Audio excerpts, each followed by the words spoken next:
one other thing I wanted to ask you, so you're in a wellbeing purist role now. You've been that HR more generalist over your career, and you've been at EY a while now, so congrats on that. How have you seen wellbeing evolve? I know it's been 15 years at EY, but you've been in the HR space.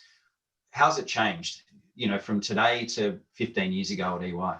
Yeah, absolutely. Great question, Josh. I think it certainly has been a thread, as I think I said before, in terms of maybe how we've interacted with our leaders, their understanding of what well-being looks like. And I think it's evolved from maybe this understanding that it's, you just go to EAP for if you need support, to a culture of, I think, as we just touched on there, leaders really engaging with the concepts, leaders looking out for their people, and our people looking out for one another.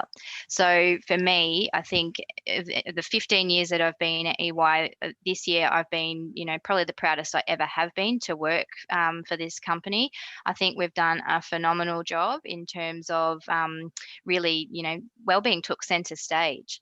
So we were quite fortunate that we had laid all the groundwork, and that's obviously great thanks to the people that have been in the role before me, that had set up a business case, and they had set up, I guess, our program in such a way that people were already engaging, particularly over the last few years, to help them understand that it is more than going to EAP for support, that, we have our 4 pillars that we mentioned before, and how important each of those pillars were this year became it really came into sharp focus. And the fact that they all really lead to great mental health. So if any of those pillars was sort of knocked about, that mental health, could be a consequence of that.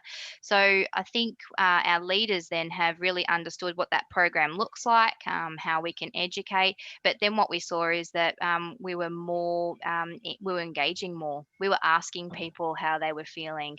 And I think in this year, for all that it has been, and it's been incredibly challenging and difficult, we've had more conversations around people's mental health, and that can only be a good thing. So for me, what I've observed is that, and maybe as we take it away as a silver lining of the pandemic, unfortunately, more people have felt that their mental health has been challenged, but they've been more open to talk about it. And I think that's because more people are experiencing that. So, we've really spent some time this year just making sure that our people are equipped to have those conversations, to recognize the signs, and then to feel comfortable to reach out and ask if someone is feeling okay. And we'll take that a step further. We're now introducing our mental health first aid program, where we've got about 100 people going through that at the moment, and hopefully they'll become accredited, and we'll be able to publish names and just provide our people with another avenue of support. So I guess in terms of that question, Josh, how has it changed and how has it evolved? More people talking about it, and more people really understanding what it means, more broader, I guess, than traditionally just being an EAP program.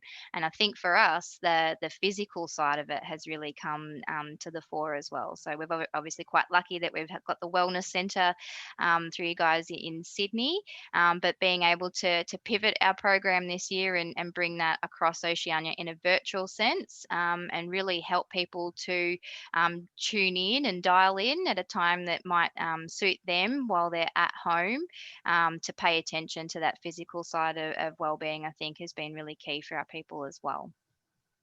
Absolutely. We were blown away, actually, weren't we? How quickly it all happened in a week or so, and the engagement skyrocketed. Like we were engaging, you're Oceania, obviously, but you were getting employees from multiple locations. There were, I think the first class from memory, it was something like 150 people dialed into the first class, and it continued to have really strong engagement. And